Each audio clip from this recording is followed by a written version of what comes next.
Merci Nabino Nyonso bani ya Kinshasa, merci Nabino Banso bani ya Congo démocratique, matondi Nabino Banso bokozwa libaku nzenga ya kolanda biso mokolo ya lelo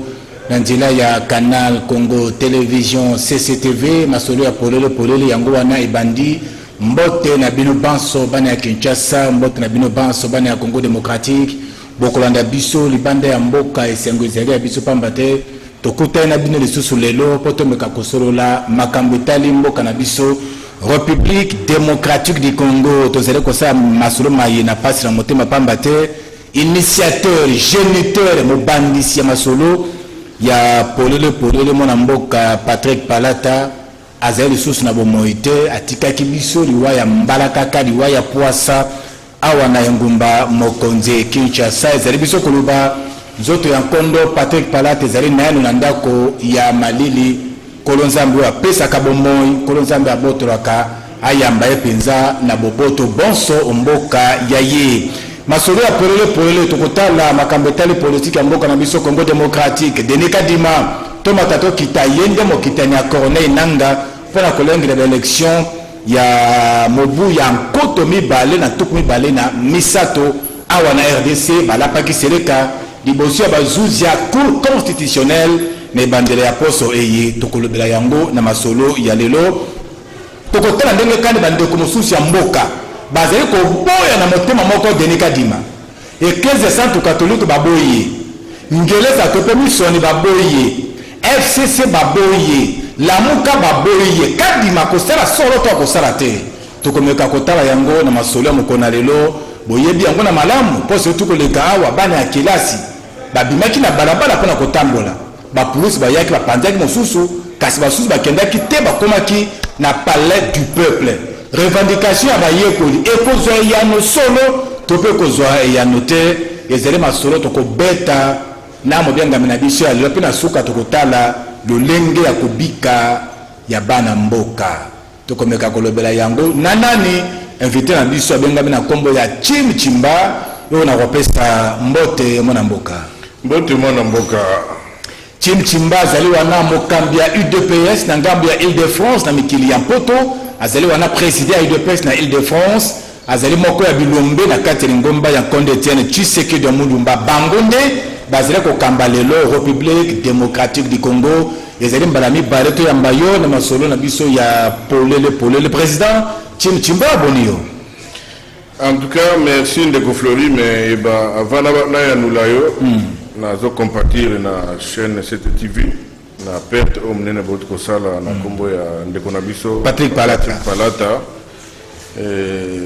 Yende mutabanda penze monsieur polele. Moni moto moni pasi. Olia atala ndenge loko ezako kende, mais bon nzambe mutapesaka, nzambe pe mutu en tout cas molimo na ye epema kimenyo se pa ya zali. En tout cas, biso toza malamu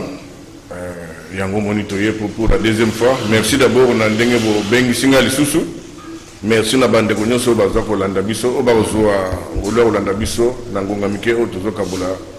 biso nayo. Merci beaucoup, mais la charité bien ordonnée commence par soi-même. Tout bandele boso na UDPS Île-de-France, c'est ce que vous avez ko kamba na moya lelo masolo ezaboni boza na ya ko palangana famille za unie to zandengeni. Non, UDPS Île-de-France le kola UDPS nyoso UDPS na babango zali machine. Machine ça veut dire makasi na ngo zali ke na UDPS mutu moko ko zala indispensable te. Parce que machine on est bandaki na bao bakanisa ki bazwa kili kanisa na korobake mboke za okinde malamu te po mboke ekinde malamu esengeli batu baye bakotosa mibeko. Donc natangi bakondo otobengi ba père spirituel o batikela gimso idéologie wana. Donc IDPS Île-de-France ezali bien na mingonga onga nazalia wate makamnyo ezali ko avancer parce que si marangai toza na comité mobimbezo kanga na vice-président Jean-Claude Lumanu le maire o na pesimbote ngana uti ko koma na sali mikolo belete na un mois na uti ko sala kuna na komati bongo na ko présider réunion na biso ya assemblée fédérale générale o to salaka mbala mibale na sanza na sala kiango.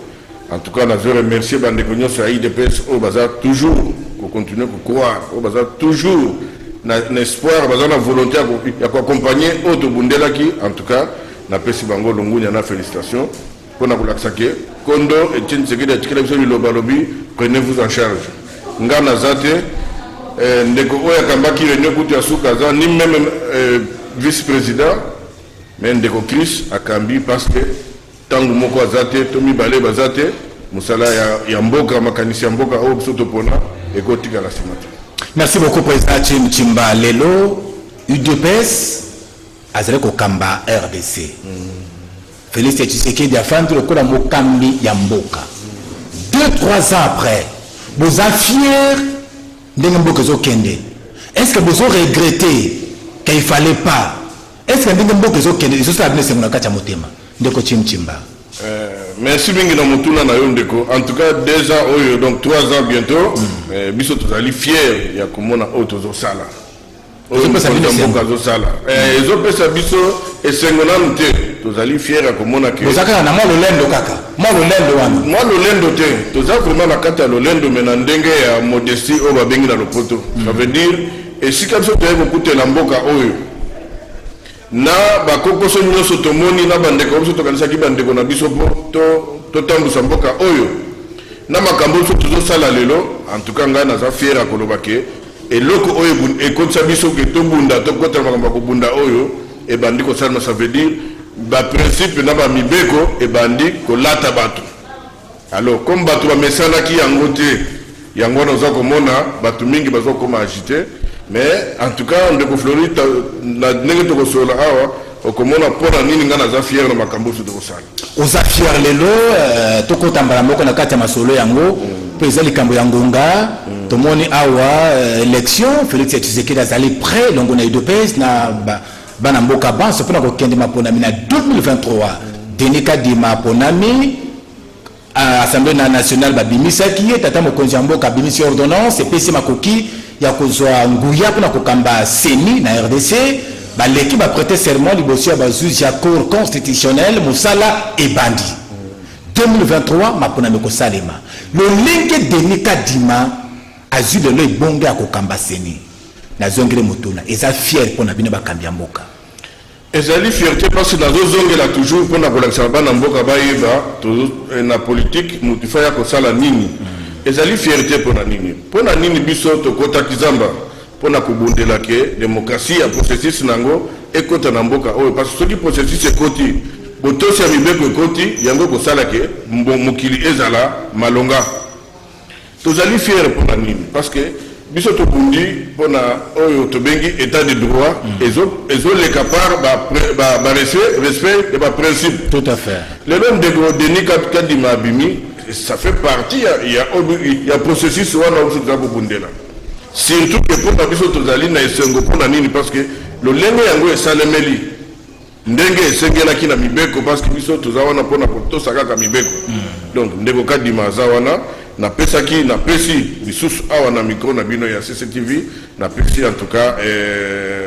longonia na bureau mobimba parce que biso tozaka pona Denika Dima te que yende mutufala zalana il faut bureau mobimba po misala ya ba élection esalama parce que biso soki to komi na 2023 mapona misala mite bitumba nyonso tosalaki oyo ekokwea. Alors biso tozali ba légaliste yango tozokoyebisa na motu nyonso ke na 2023 mapona mi ekosalema parce que ezali epona biso za lokola oyo tobengi na lopoto obsession. Mais pour la nini Denika Dima pour la nini Ronsard Malonda te bato beri balobi Denika Dima na Ronsard Malonda baleki na ba condition à peu prendre ndenge moko mais na tango ya Ronsard Malonda Félix Tshisekedi azaki catégorique andima tia mona bosembo kondima manaye et pas na bato banso mais pour la nini na boya ki de Ronsard Malonda ayo kondima Denika Dima o bato mosusu pas ko boya ye ndima boya ki Ronsard Malonda ndeko chimi matondo mingi na motuna oyebi mukonzi ya mboka azali yete mutajira kamboka mais azali garant il y a bon fonctionnement ya mboka. Donc il faut atala bipai na bipai pour ba institution ya mboka na biso etambola lolenge constitution na biso esengeli lilo basuka pesa na maboko na ye lilo basuka kasisoka monike makambo masu makein lolenge ndenge moko ndenge ko mibeko zotosa wana ye atie mokolo to na ye opesi comparaison ya ndeko Ronsard Malonda na ndeko Denika Dima l'air va présenter qui PV moko na palais du peuple et pas il y a ba député na biso ba présenter PV pona mutumoko Ronsard Malonda PV moko contrairement à Denis Kadima va présenter ba PV et belé oyo ezali kolakisa ke non seulement batie kombo ya mutumoko le batie 3 quarts ya bureau mobimba parce que c'est ni ekotambola kana mutumoko te. Donc dans la démocratie la loi ya majorité mutu primaka. Donc mutumoko wana autaki na banani et batu oyo nyoso oyo bauti na banani. Tango mukonzi ya mboka tali avant ye atia mukoloto na ye lokola azali mutu atosaka mibeko azongisi bandeko oyo bakambaka biso bandeko na biso oyo ba confession religieuse bazoko bakoyoka na te nazokama ndenge nini soko tamboli na baparcelle komona ba église belé na mboka oyo mais bazoteya biso bolingo me bango moko baza na bolingo te lere bango bayokani te parce que zape mbala liboso te bandeko na biso ya senko na SCC surtout que mokonzi mboka asengaki na PV wana mona signature ya bandeko ya SCC na église catholique banda makambo mapona mebandi awa na 2006 ti lelo bango baboyaka kaka toyebi te balingaka nini bango baboyaka kaka biso toboya constitution mais comme tozali balégaliste tondima yango mpona nini mpo yango nde oyo ezali korégir mboka oyo donc lokola bango baboyi mboka ekoki kotelema te baboyaki Ronsard Malonda mpo azalaki très proche na bakonzi ya mboka lelo mpe balobi bazoboya ndeko Denis Kadima azali très proche na Félix Tshisekedi nazalaki na raisonnement naza kokende na yango je vous en prie quand on dit balobi na mutu très proche mutu wana auti wapi Ronsard Malonda autaki wapi PV wana eutaki wapi ya Kadima euti wapi ya Kadima euti na charte oyo bango bandeko oyo ba biso ya société civile à travers basali ya Nzambe basengaki balobi biso nde foto tala makambo wana bango nde baye na ndeko Denis Kadima en même temps azali moko wa bango parce que auti ni na chef de l'état ni na famille ya chef de l'état auti na confession moko oyo tobengi na kimbangiste bango nde baye na ye tango baye na ye bapa lokola bayokani te en tant que basali ya Nzambe kolakisa biso bolingo charte na bango elakisaki ete il faut bakende na bapronomi toza na démocratie bazalaki 8 sur 8 6 baponi ndeko Denis Kadima nga nasi nalobango bandaka nalobi bato oyo baza kolekisa biso ngonga baza kolekisa na biso ngonga yango naza kointerpele chaque fois bakonzi na bandaki na assemblée nani bakonzi ya assemblée nationale mpo na koyebisa bango ke expression moko démocratique euti kosalema il ne faut pas bo bafuango sino tokozonga en tout cas tokozongisa mboka nsima mais lokola balobi kuna ezali ndako ya bwania ya sagesse balekisi ngonga mpona kozongisa bango ete bayokana basolola de façon ntango bayokani te assemblée nationale ezwi oyo ya bango baconclusion batindi yango na cour constitutionnelle ntango cour constitutionnelle a tranché même mokonzi ya mboka akoki koboya oyo cour constitutionnelle a tranché te amoni ke processus démocratique ezalaki etosamaki aza na choix te ya koenteriner ya koproclamer ya kopromulguer loi portant nomination ya bactere wana voilà lelo Denis Kadima ntango olobi ke wana azalaki proche na chef de l'état parce que Denis Kadima aza proche na chef de l'état par rapport ya nini parce que processus moko ezalaki respecté côté moko côté Malonda processus ezalaki respecté te et non seulement lokola pouvoir opesaka ya peuple ntango batiaki ndeko nozokola te ke peuple ebele aboyaki Denis Kadima nde yoko chimchimba nazoyoka yo me lokola fe mpe toboyaki ndeko Ronsard me mokolo bamemi kaka pv na ye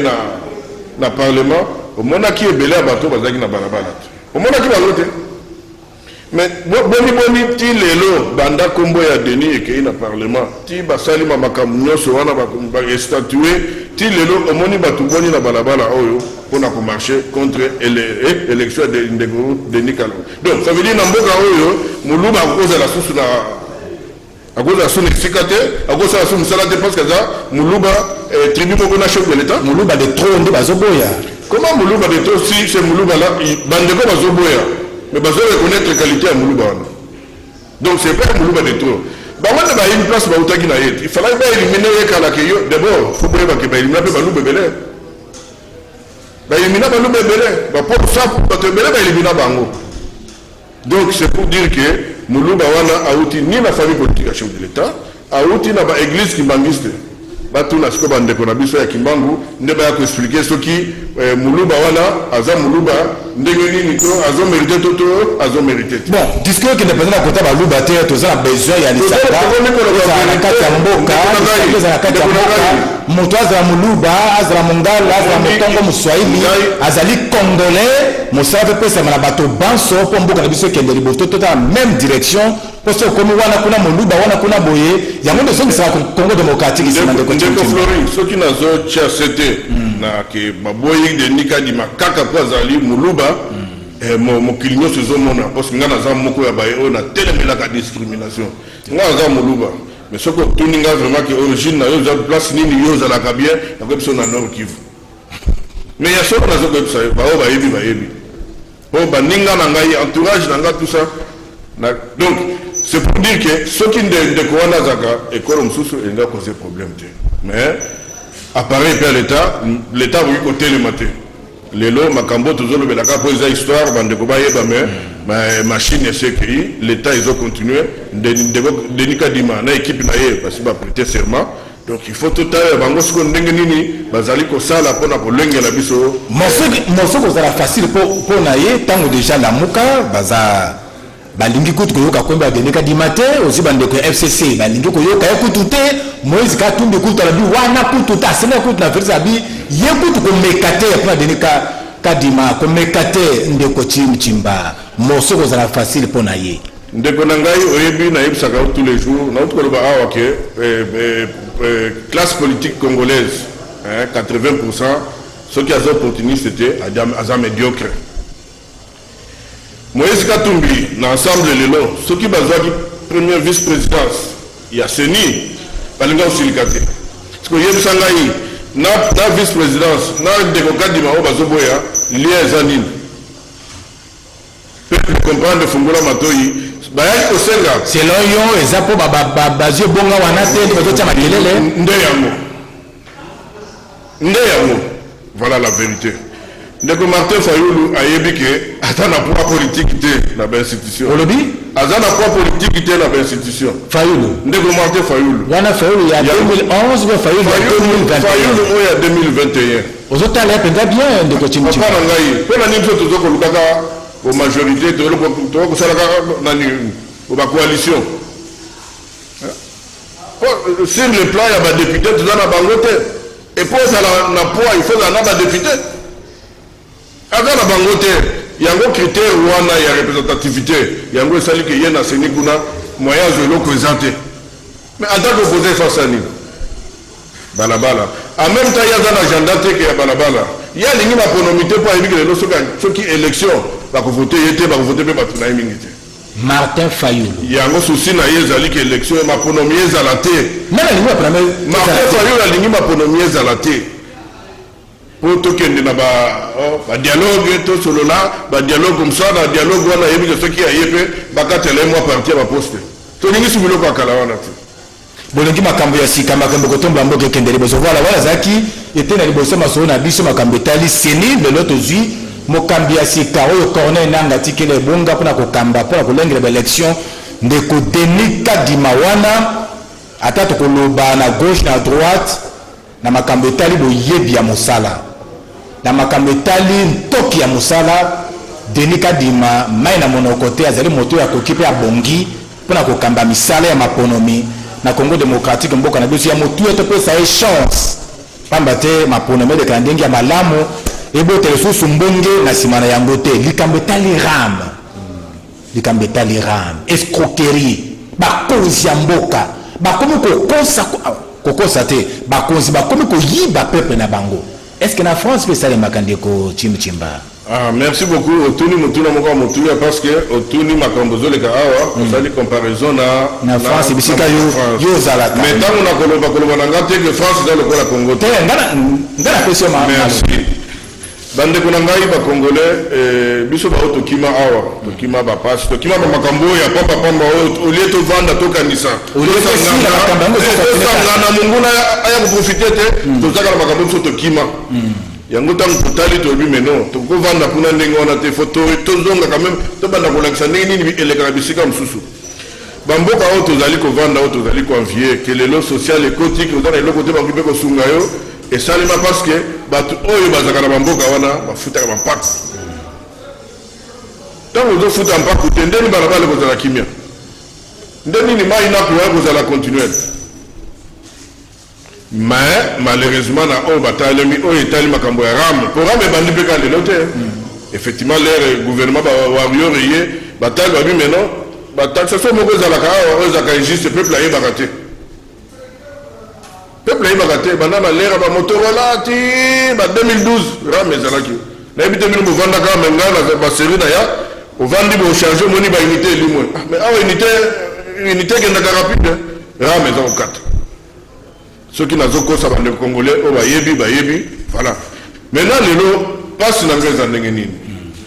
eloko nyonso ezalaka encadré eloko ya sika esengaka il faut kosolola il faut koyebisa na bana mboka ke boye oyebi mpo ani babandi na rame parce que lelo toza na problème ya tobengi recensement ya population tokomi na monde ya numérique po baatteindre couche nyonso lelo avec mutu nyonso eza na telefone bakoatteindre na seconde donc batali ke catégorie ya bacongolais tokotaxe bango parce que toza na badonné na bango ndenge rame bandi il faut s'attendre lobi taxe d'habitation taxe foncière ekoya parce que kokolo bakaka teke mabele ya leta nga na tongi baimmeuble me ofutaka leta eloko te mabe ya rame ezalaki ke bayebaki nde kosala kopesa explication na yango te balimbolaki yango te soki rame ezali $7 na année naopesa exemple moto atiaka 500 na ye pakokisa $7 akomona lokola bozonyokola ye soki atie kaka bobendi soki botie kaka bobendi me moto atiaka 10 des fois akoki kocomprendre te mpo na ngai il falaki quand même rame wana batali $7 mbula année lokola basalaka na poto ezalaka na 12 mois badivise 12 fois 7 centime wana soki tozofuta yango bazokata yango par mois obe bakaboli yango na semaine moto akocomprendre mingi te donc bandeko bakongolais ezali mabe lelo namoni conseil des ministres elobeli makambo rame parce que mokonzi ya mboka aza moto ayokaka batali bakatégorie nini il faut bafuta façon nini il faut basalela me ngai nalingi d'abord il faut ezala d'abord couvert parce que loi nyonso mibeko nyonso il faut ezala couvert. Est-ce que en France bana ya 15 16 17 ans bafutaka mpe taxe? Non, mwana 15 16 ans akofuta taxe te mais mwana 15 16 ans akofuta taxe nsima baboti na ye.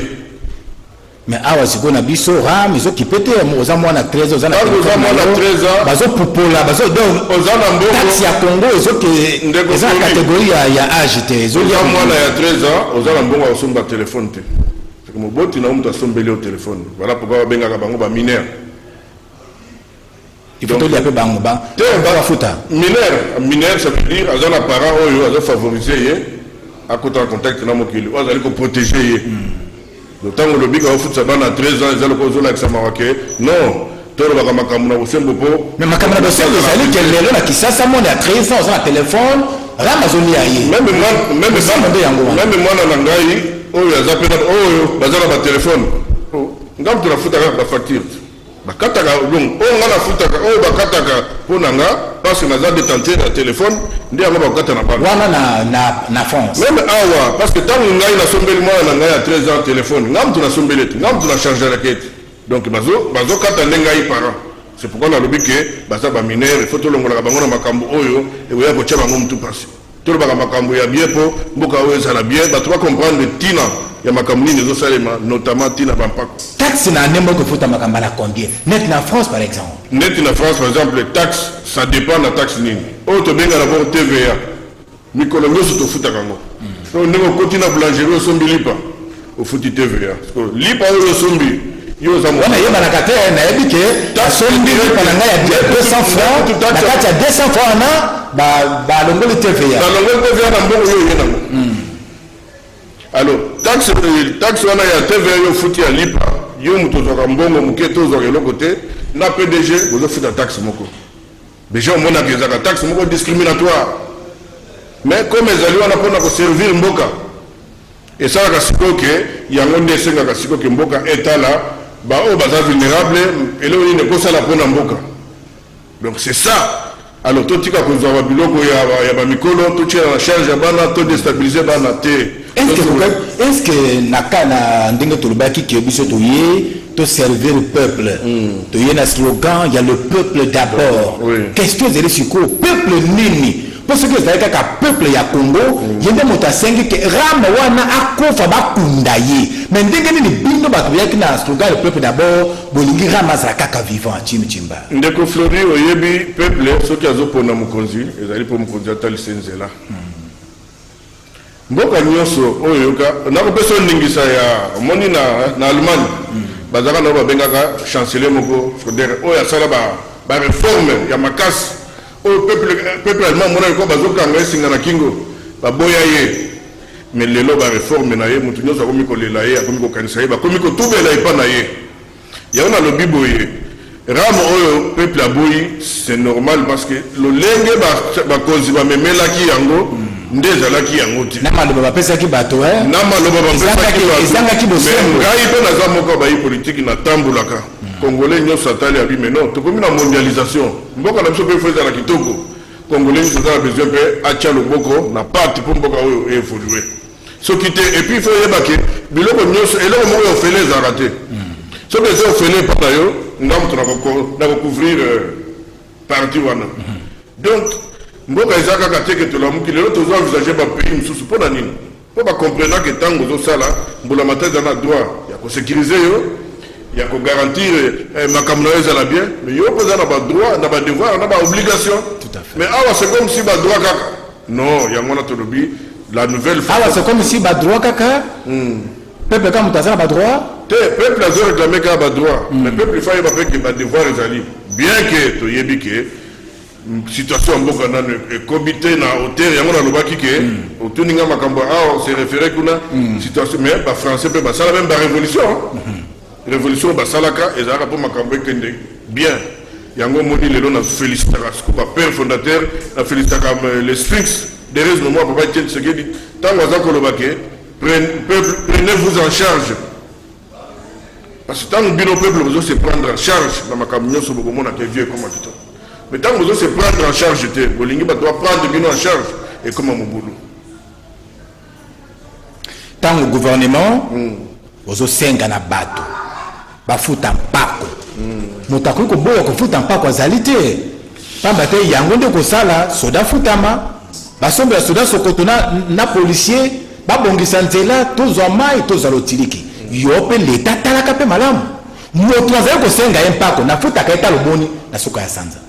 Tango bazali kolela ba 30 mois to futa makate ba 8 mois to futa ba 10 mois to futa makate na futa mpako mbongo ya mpako na kozangu pai wapi.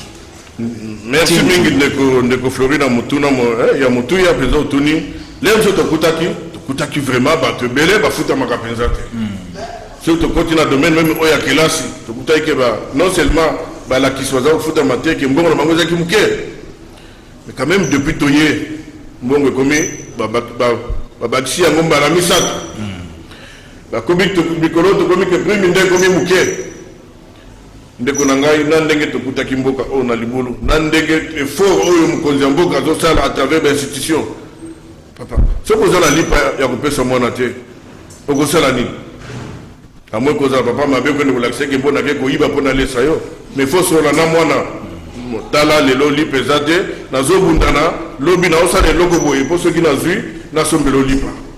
donc nazosenga kaka na bana mboka bakongolais so tokomi na badiscussion kaka basali boye te bosupporte mwa ebele parce que depuis mpe toye na pouvoir bayebi nini oyo mokonzi ya mboka alelaki awa na bapasi oyo bandeko nde bakongolais bamonisi ye aleli na bapasi oyo bandeko nde bakongolais bamonisi ye mais lelo azotala makasi na nyonso mpona atombola mboka na biso mais tozo comprendre te ndeko Flori ezosala biso pasi ya komona ke tinga nazo comprendre te ndenge nini bakoki koboyela bana batanga kelasi wana eza crime bana babimi na balabala ko réclamer malakisi pe balakisi na bango bapolisier baye kobenga na bango na masasi betami bapolisier oyebi mokolo wana naokaki mawa mingi parce que bana se bakomi komarche ekomi danger mais na kati wana toye koyoka kezali na makambo ebele makambo nini même na bana mosusu bato mosusu batangaka te balataki bango bilamba lokola bana mpo bakende komarche chimba ndeko na ngai nayebi te bana oyo bamarchaki bautaki wapi bakomaki place ya marche ndenge nini bana ya kelasi bautaki na bandako na bango bakomi na bekole na bango bayokani bayimbi bakoma na palais du peuple bamemi bango na bato et la plupart ya bana oyo bayaki na palais du peuple bautaki na baekole conventionnelle catholique. Vous vous rendez compte? Église oyo catholique il faut ezala sanctuariser bakomi komema bana na ba haine moko boye na ba revendication moko boye pona cause na bango. Papa Flori oye mais ce qui nous dit de PS atambola ki l'église catholique nzela moko lelo bokabwana nzela bozosonga sima bomeka ko sosote tozo kabwana bango pona nini ndoko chimchimba to kabani mbala liboso te ndeko Flori oye biso ki bandeko église catholique basalisaka mboka oyo na 1990 ne tozala bamande mboka oyo na se place ezalité oye biso la conférence nationale bana oyo babotamaki te bazali boye biso la troisième fois. Il faut que barrer la route papa Etienne Tshisekedi pour ceux qui a commis à Gobongisa Mboka. Ceux qui église et barraki la route papa Etienne Tshisekedi te ndé de l'autre on a misé l'autre on a route. Yo yebi histoire mais ça histoire qui bobenga a te expliquer parce que les lots bana bazo yeba te to uti wapi. Yango nazo ko yebisa ba bande ko église catholique basala attention na ba affairiste na ba escroc o bazo la ba sultan o bazo bebisa lokumu église catholique.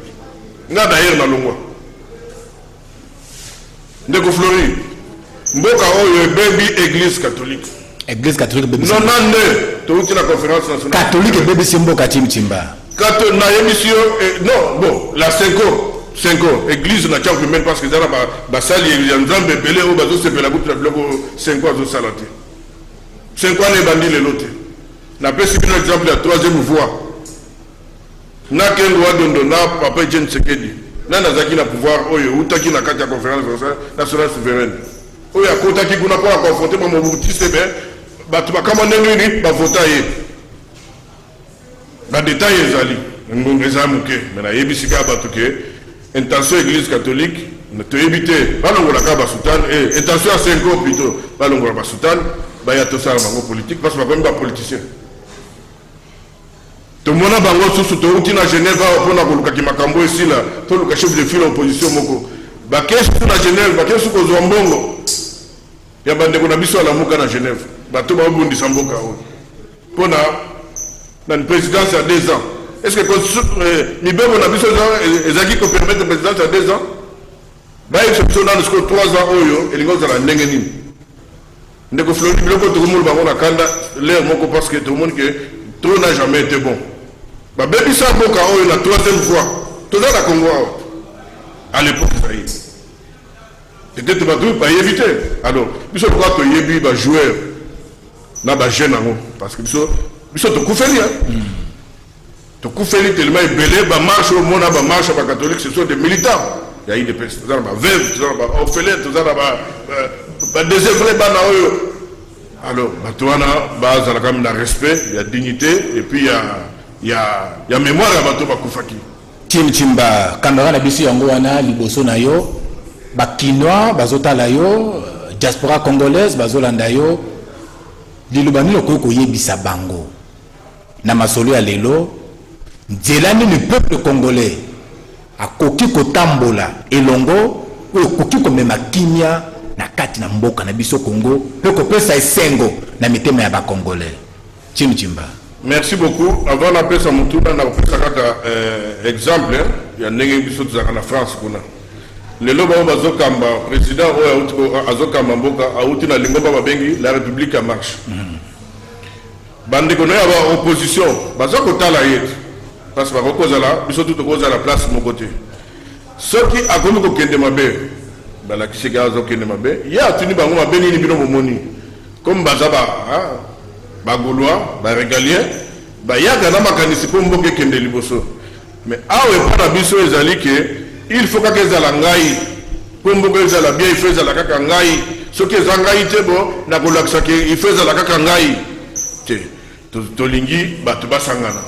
pona intérêt ya mboka basangana te pona ngai pona yo pona mokonzi ya mboka te pona intérêt ya mboka oyebi ke mboka ezala ngai na sala po mboka na ngai ezala malamu. Très bien. Donc nde yango na koloba mais ça nous empêche pas que soki muto amoni ke alingi kosangana te mais au lieu aya na makanisi ya mabe ya kozwaka neti bana boye koya koexpose bana batu aya na makanisi ya bien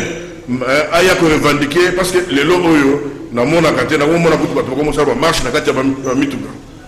biso to betama ebele lelo basuka chimchimba lelo basuka en tout cas na presse merci na bino na chaîne CCTV na ndenge bobengi ngal susu awa na sepeli makasi en même temps na presse merci na congolais nyoso o bazali kozela ke mboka o ekende liboso et puis na ABC congolais nyoso o azosala politique to azosala politique te ke 2023 mutu na mutu milengele pona mopona makambo ya dialogue ekozala te donc c'est ni yango ezawana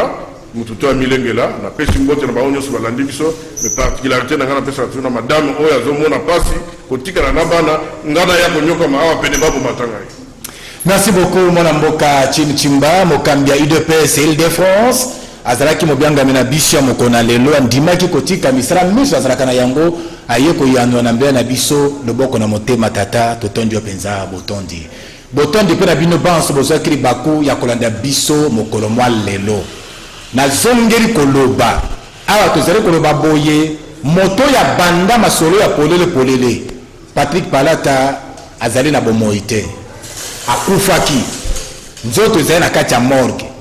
balobaka ke moninga malamu bayebaka ye na tango na pasi bozali ebele na kati ya mboka oyo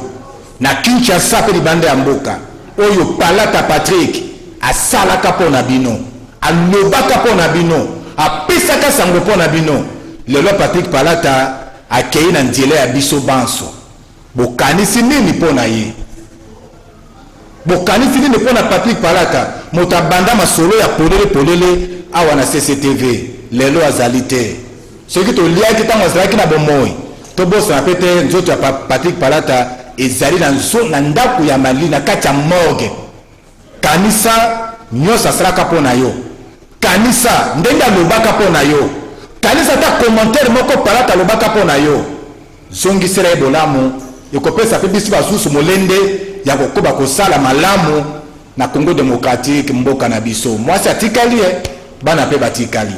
Merci beaucoup. Matondo mingi na Papi Njombo, Oliver Ngongo Bikela, Moron Jambe, Aleka Bongo Mobu, Christian Banzol, Matondo na bino, Dudu Montiri, Hamilton, Botondi na Yor, Romain Makonda Bangi Makanga, Botondi na bino Banso, Masolo Komina Suka, Botika la Malamu.